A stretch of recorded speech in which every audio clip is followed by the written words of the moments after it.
Today on the Andrew Cooperrider Show, we take a look at recent developments in the governor's race, including ad spending and Beshear's pipe dream, and then Cameron's claim that he didn't flip-flop on abortion. Coming into this last month, it's clear that politics is certainly afoot in the governor's race. And then for the podcast-only listeners, I'll talk about an event I went to last night and play a little bit of my speech for y'all from that event. We'll have all that and more today on the Andrew Cooperrider Show. But first, please make sure you like, comment, share, and subscribe. And as I said, there will be a portion of this show that is played only for the podcast listeners. And you can follow the podcast on iHeart, Amazon, Apple, Google, Pandora, Spotify, every major podcasting platform you can think of. And as always, if you want to talk to the show, you want to send me an email, you want to communicate with me, the best way to do that is not through Facebook Messenger. I know a lot of you like to send me Facebook messages. That is not the best way to do it. The best way to do it is to email the show. And that is info@theandrewshow.com. Once again, that's info@theandrewshow.com. That's the best way to go ahead and get a response. Without further ado, let's dig down into it. So this year, the airwaves have been seen almost $1 billion in TV ad spending to date across the country for politics. And I was saying something because this is generally an off-year election across the country, and we're already seeing almost $1 billion. And with the Kentucky governor race being the second biggest ad spend source with a total of $67 million so far, either spent or booked in ads for the governor's race. And that comes right after the U.S. presidential race at $208 million. So Kentucky's governor's race is the second largest spend in the country for a race in the country. And all of this, of course, is being spent on advertising, mailers, those types of things. I mean, and anybody at all of you or interact with media of any kind, whether that's radio or TV or streaming or games on your phone, YouTube ads, it's becoming more and more clear that this money is getting spent, and some more effective than not. And one thing of note to anybody that may be listening to this that is making advertisements for the governor's elections, please note Louisville is said Louisville, not Louisville or Louisville. And when you cut an ad and you're saying Louisville like Louisville or Louisville, it just doesn't sound right. It turns everybody off, I think, the entire ad, because it's quite clear that somebody from out of state made the ad that didn't bother to listen to it to know that Louisville was said incorrectly. And I have yet to hear a voiceover ad guy say it correctly. Though all these ads and ads watching do remind me of a pretty funny skit from Reason TV. Check it out. Your choice couldn't be more important. Our candidate is in flattering lighting and full bright color. Their candidate is in grainy high contrast black and white, spotted through a telephoto lens from behind a bush, coming back from God only knows where. Our guy points at the horizon and holds a baby. Their guy doesn't have a baby. Their guy has a golf club. The voiceover for our guy is calm, measured, bright. Their guy gets the lower register, and sometimes we slow down. Our guy has clean headlines and the beautiful lens flare America needs. Here's a scary graph over a photo of their guy awkwardly laughing. Snap zoom. Do you want a snap zoom like that in office? Here's a photo of our guy saluting military veterans. Jump cuts, flashes, static, aggressive colors. You can't trust a guy with graphics like this. Our guy gets stock footage of sunrises and an American flag. Their guy's flag is upside down and on fire, intercut with overdue bills, war, and a crying baby. Our guy gets doctors and astronauts and stimulus checks. Flatline, an eagle, hurricane, the Statue of Liberty, crime scene tape, Ronald Reagan, a girl running in a wheat field to escape a dangerous sexual predator, wielding atomic bomb. This election, the choice is yours. Their guy or our guy. Inspiring slogan. Oh, if that isn't a fantastic, I always find that skit so funny because that is a quite fantastic representation of exactly what political ads are and what they have become. And that is what they are. And they're that way because it works. I mean, we all say money buys elections, right? And we've said that well before people thought our elections were quote unquote stolen or what have you. But we've said money buys elections. And this is why money buys elections. You've got these flashy ads, you got the headlines, you've got your mailers and things like that. And that wins the ads. And that's what we have to look forward to. And that's why all the ads are exactly that way.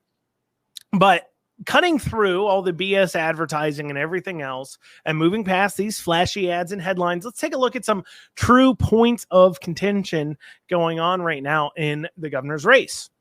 First, education has become a major talking point between the two of them, and of course, for good reason.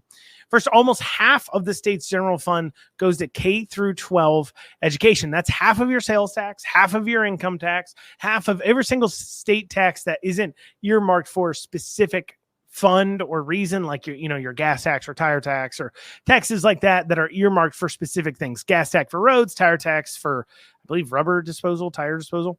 And so, those taxes exist there for a very specific reason to fund something specific. But your general fund, which is your sales tax, your income tax, half of that.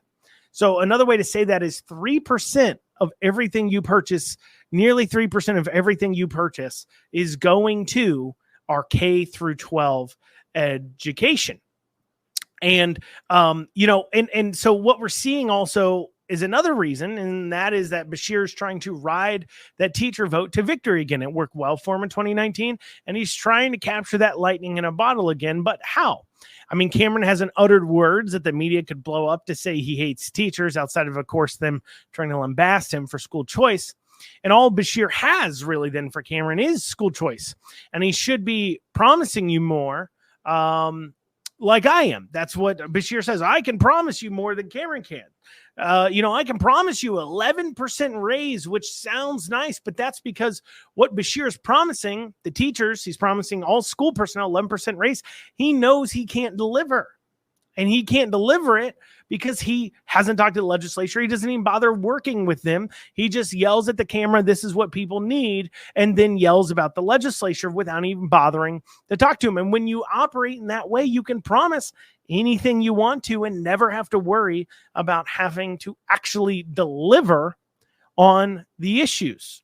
And deliver on your promises. You can just point to them.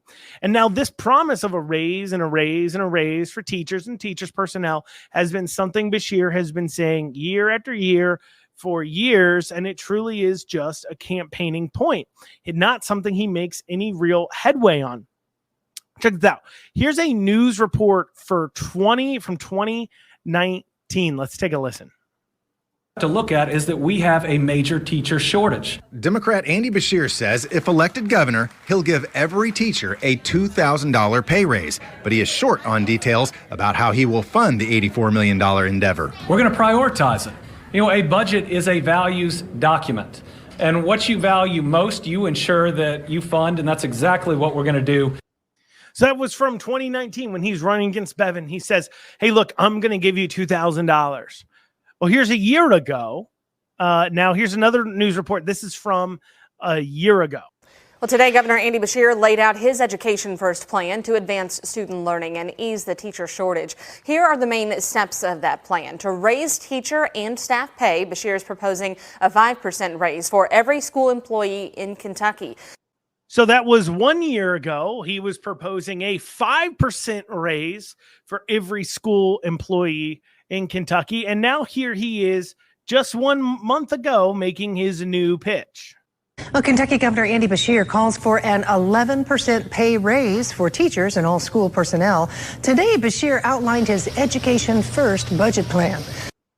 So for those of you keeping track at home, Beshear promised a $2,000 raise, then a 5% raise for all staff, and now it's an 11% raise for all staff. Just what happened between a year ago and now? A year ago, it was 5%, and now it's 11%. Can he point to any specific reason why he suddenly has increased his ask raise by 6%, more than doubling it? It's like the Price is Right. Not even the Price is Right. It's like he's gambling with things that are just made up. It's like this doesn't really matter. I mean, the percentages are really made up, and the points don't matter. For those of you who's ever seen, who's on his anyway, he says the scoring's made up and the points don't matter.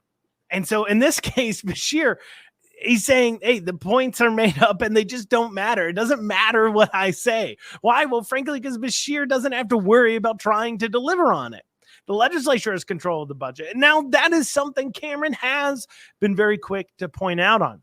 Cameron recently said, quote here, "It is a verifiable fact that this governor has no relationship with the legislature and has no ability to get his plan passed. His plan is a Hail Mary in an election year with no plan and no strategy. A vote for the present administration is a vote for a decade of decline for our children, unfulfilled promises for our teachers, and empty rhetoric for our families," which is true.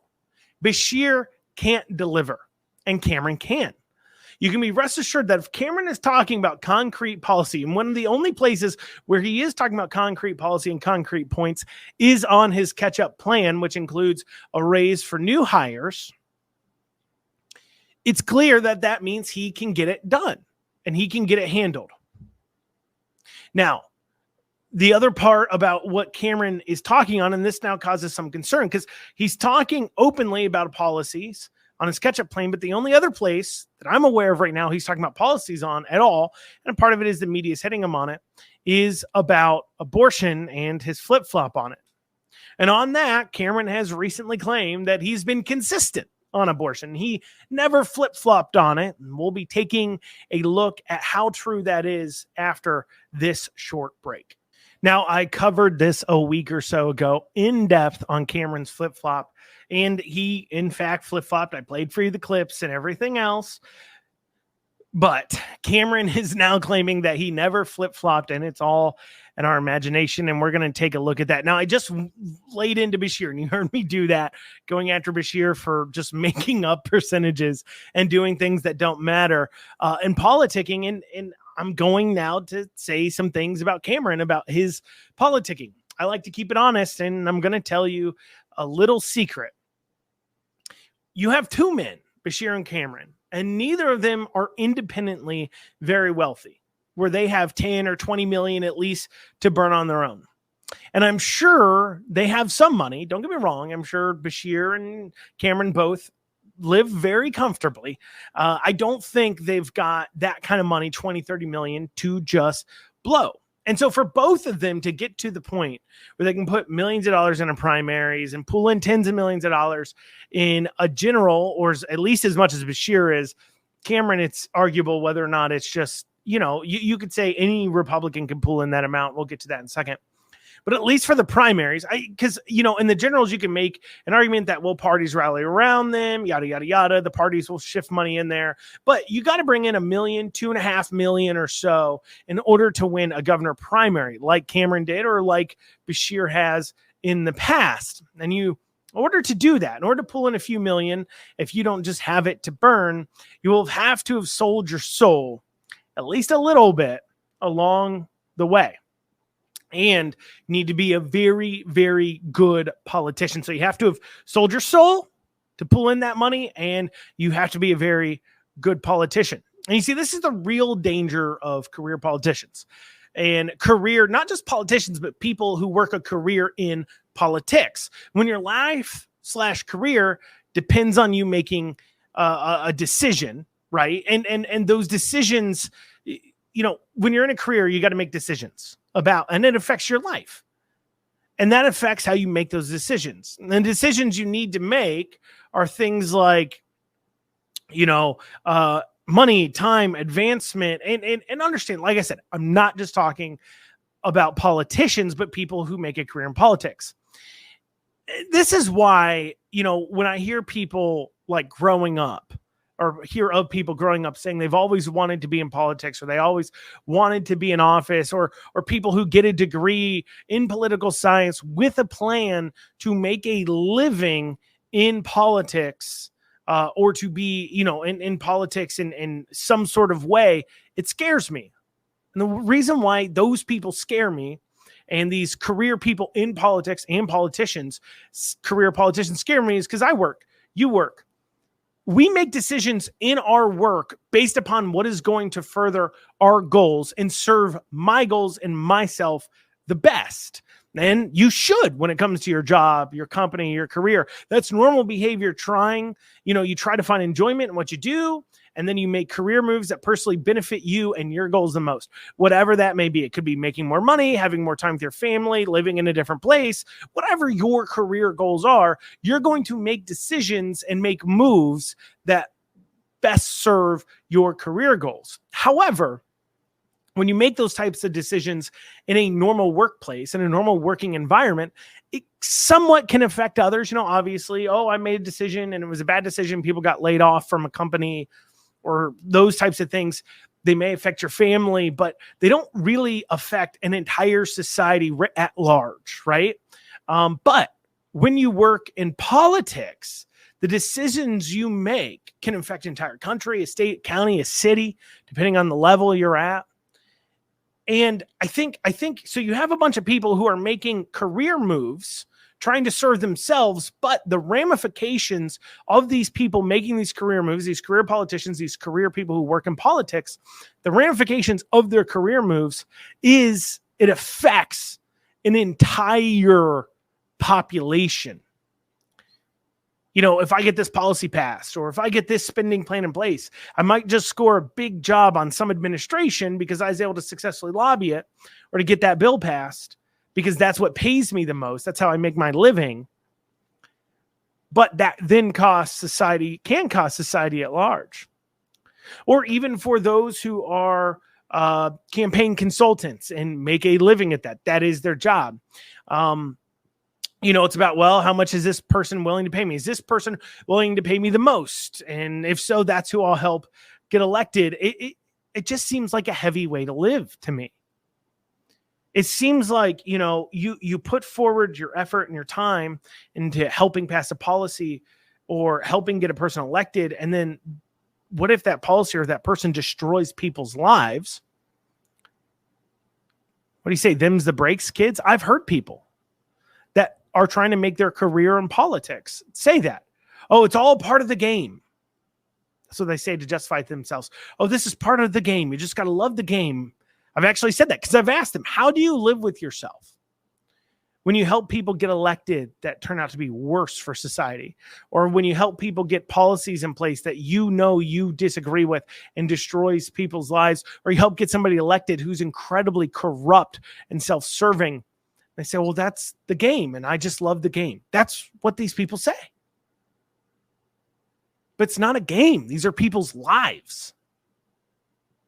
And the decisions you make in guilt, they affect everyone. And maybe that's why I could never be a true career politician or a career person that works in politics, because of course I would feel guilt over how my decisions affect others. If I help somebody get elected that then turns around and doesn't represent constitutional values and principles what our country was always supposed to stand for, I would feel bad.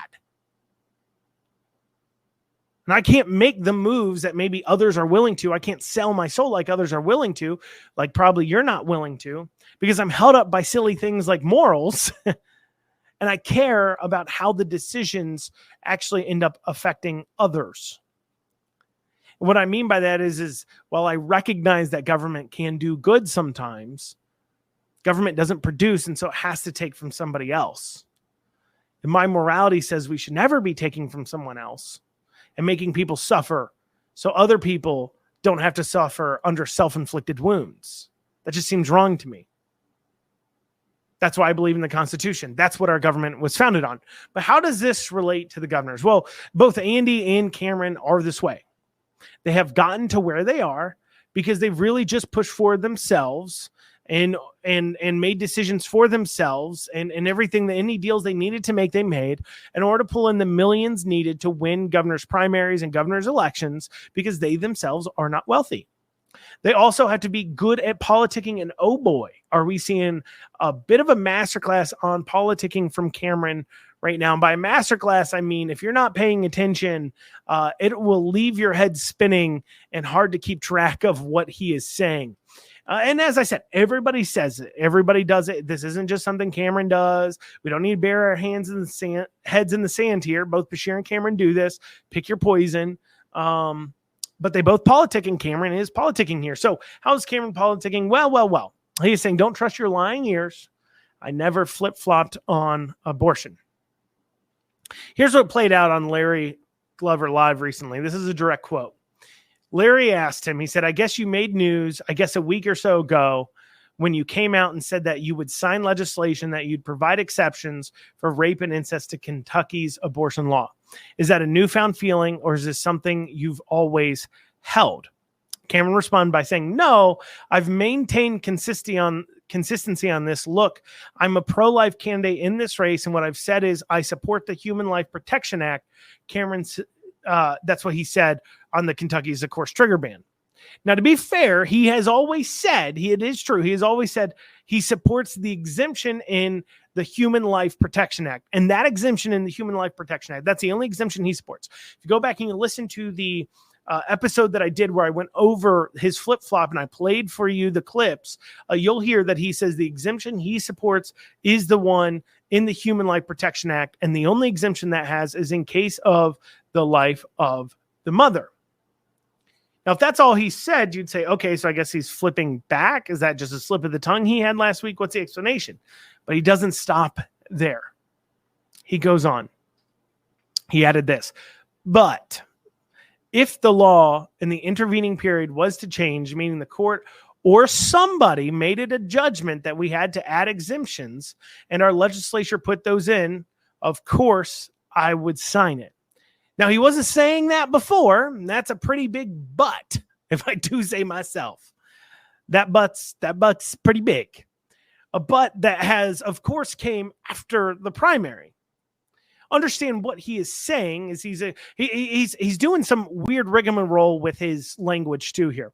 He's equating the judge in the legislature to be the same thing. I mean, listen to this again. He said, meaning the court or somebody made it a judgment that we had to add exemptions and our legislature put those in. Of course, I would sign it. The court or somebody made the judgment? Who is the somebody outside the courts? Who outside the courts, Cameron, would make a judgment that they would have to add exemptions? Well, he gives it away in the next sentence. What he means, he's saying the legislature making the judgment, not just the judge. If he's saying, look, I support the law, but if a judge comes in and says the law is not allowed because it doesn't have exemptions for rape and incest, well, then we would, of course, have to add that in because we're being mandated to do so by the courts. But that isn't what he said. He didn't just leave it at the courts. He said, meaning the court or somebody made it a judgment that we had to add exemptions. That somebody, of course, he's talking about the legislature. Remember what I said earlier on, Cameron isn't saying things without talking to the legislature. He has talked to the legislature, I am sure, about providing these exemptions and passing a law on it. The question is how badly is Cameron pushing for it and if the legislature is going to go for it. But what Cameron is doing here is he's trying to have his cake and eat it too. He's basically saying, I only support life of the mother. Then I get elected. So Cameron says, I only support life of the mother. Then he gets elected. Then but if perhaps possibly the legislature somehow on their own decided to allow more exemptions, even though I don't personally agree, but they made a determination it was needed, so I would have to sign it against my will, of course, but I would have to because, And this is why I really, really hate politics sometimes. Don't you? I mean, it's quite clear what he's doing here. He's trying to maintain he never flip-flopped when he quite clearly flip-flopped. He can't just come out and say, yeah, I flip-flopped on it. Got to get elected, And I think this is the best thing I need to do. I think I need to compromise what I say I believed in just a few months ago in order to get elected. That's just what I need to do. He can't say that because that's just too honest. So instead, he's trying to make it sound like, well, I'm just saying, if the courts made me do it, I'd do it, while slipping in somebody in the legislature. I see what he's doing. You see what he's doing. I don't think it's the right thing to do. I'm not going to sit here and pretend like Beshear somehow moral better. He's clearly not. But you just wish one time we might have a politician that might be slightly, a little bit honest, that makes it to the general election. Well, that's what we have time for today on the Andrew Cooperrider Show. For the Facebook, Twitter, and YouTube listeners, and Rumble, for those people watching the video format on those, that is all we have for you. But for those of you listening to the podcast version, stay with us after this short break. I'll go over an event I went to last night and play some of my speech for you. And if you want to hear this part, make sure you're listening to the podcast version, available on all major podcasting platforms, including Spotify, Apple, iHeart, Stitcher, Google Podcasts, Pandora. You know, if you name it, we're probably on there. Just search the Andrew Cooperrider Show. And we'll be back, I guess, after this short break. All right, so last night I attended and was asked to speak at a fundraiser for Representatives Marion Proctor and Representative Steve Rawlings, two very great, amazing representatives that I full-heartedly support and endorse. There were some other people there too as well. Steve Doan was there as well, Representative Doan. It wasn't a fundraiser for him. He's having a fundraiser tonight, actually, up there. But I say that because I'm going to play some of my speech that I had for them. Obviously, I am trying to make sure the people in the room, there's probably about 80 to 100 people there, and making sure they knew to support these individuals and why they needed to support them and why it was so incredibly important. So I'm going to play this speech for y'all. Take a listen. Those of you who don't know, my name is Andrew Cooperrider. I love being in Boone County. And part of the reason why is because while I was running for state treasurer, I did win Boone County. Thank you all so very much. I appreciate it. For those of you who don't know who I am, I'm a business owner out of Lexington that during 2020, my coffee shop was forced closed by the local health department. And I said no, and I remained open. And one thing I've learned from that altercation is the true meaning of character. Because character is following through long after the excitement of the moment has left. I can tell you, during the exciting moment when the TV cameras were there and people were there talking, we had lines out the doors. But just when they said, hey, you know what, you don't have to wear a mask anymore, we're going to allow you to not have to wear a mask anymore. Not you made us, not force it on you, but we're going to allow you to do it. The excitement for a lot of people wore off. But I can tell you, I am still in court 3 years later with the governor, still asking for permission to do business. There are hundreds of other business owners that either just got their liquor licenses back or are still in court like I am, fighting it. And this speaks to our legislators up in Frankfurt. This is not a story I've ever really told before, so I'm going to tell you guys about it. Shortly after I stayed open and there was a lot of excitement, Damon Thayer, I was at an event and Damon Thayer was there and he was speaking. And he called me out. He said, oh, I see Andrew's back there, you know, of course, a celebrity of the moment. You guys up here know he went over to Beans and shook Richard's hand. He probably doesn't like him too much anymore either. But he looked me in the eye and he said, I'll do everything I can to get you your licenses back. That was the December before the 2021 session. And a leadership member in the House, not going to say any names, but it rhymes with Rudy,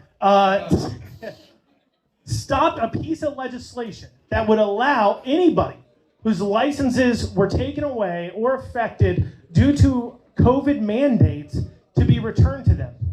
His stated reason was, well, we don't want to reward lawbreakers. These are Republicans, our leadership in the House, that says what Andy Beshear does is wrong, but at the same time says those who stood up to him and said, no, we're breaking the law and we're wrong to do so. That is what we're dealing with in Frankfurt. And we are to blame for that.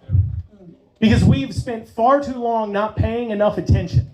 We've spent far too long not investing in our futures.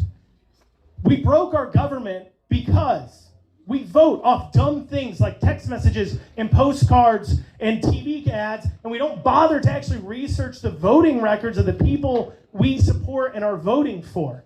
And when that happened, elections started to be bought. And the people who buy these elections, they're not doing it out of the kindness of their hearts. They're doing it to make a profit. They profit off of you. They make money off of you. I'm not just talking about a few thousand here or there.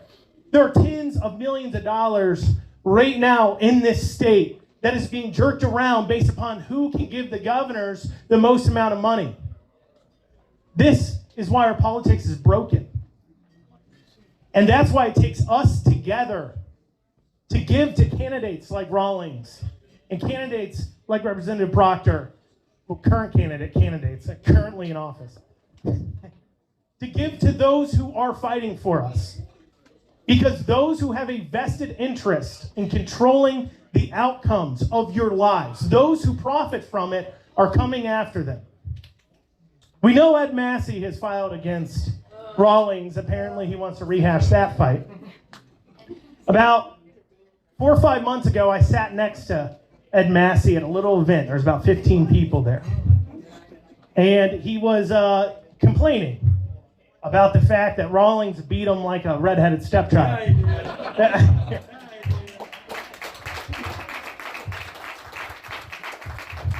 And he said, well, when only 3,000 people show up to vote, this is what's going to happen. Only 3,000 people show up to vote. I'm going to lose. Why is that, Ed? Is it because you need more dumb masses to just cast a vote next to the incumbent without considering the actual voting record of the individual? That is what they rely on. But that's why it takes everybody in this room to donate and to go out. Make sure you knock those doors. Grab people and tell them this is what's going on. Because I'll tell you a little secret. Representatives, not these ones. Representatives, and that one over there, I'm pretty sure he's okay. But representatives will lie to their people. How many of you have ever heard a representative tell their constituents a bill did something or didn't do something that it quite clearly did? How many people have seen that? Raise your hand. It's incredibly infuriating. I've gotten into Facebook arguments with representatives where I'm like, no, that's what the bill does. No, it doesn't. Here's a copy of the bill. That's what it says. No, it doesn't. Like, You're reading it wrong. oh, no, they read it. They just don't want it to say what it means. Here's a little secret. Nobody wants to be the villain in their own story. When they're controlling your lives, they believe they're doing it for your best interests. How many of you are aware of CAR? Crisis Aversion Rights Retention Act. How many of you are ever heard of that? That isn't a representative. You need to know about this. This is being proposed by Republicans. And they're trotting out mothers of victims of gun crimes in order to pass a red flag laws here in Kentucky where you, not accused of a crime, will be drugged in front of a judge and have to defend your right to own a firearm despite the fact you have never done anything wrong. Republicans, this isn't a Democrat wish list. This is a Republican pushing that forward. These are the kinds of things we have got to be aware of and we've got to be fighting. How many of you watch the con law hearings like I do? You're not a nerd. That's okay. I don't blame you. I'm a nerd. Those of you unaware, I do a daily podcast on politics called the Andrew Cooperrider Show. So, of course, I watch these dumb things. Anyways, I don't know how you do it. The pompous jerks on this committee, oh my goodness. How do you not punch them in the face? I've got you have more restraint than I do. My gosh, Senator Meredith? Oh, I saw him dressing down somebody the other day. I'm like, what a jerk you think? You think you control all of God's miracles? Think so highly of it? How do you fit through the door? Big head with that. But anyways, that's who we're dealing with. These people who don't think the Constitution matters. They don't think the state Constitution matters. They just care that they know best. And that's why they want to control you. They know best. You're just an idiot. How can you be trusted? You've got to deliver, because if you don't have their back, if we don't support the people we send up there to do the hard work and they can get picked off, what is the incentive to anybody else to do the right thing? If we can't show we can protect the people that do the right thing, why would anybody do it? There's no profit in doing the right thing. We've got to show that not only can we get good people elected, but we can protect them. So we can make a forward motion here in Kentucky.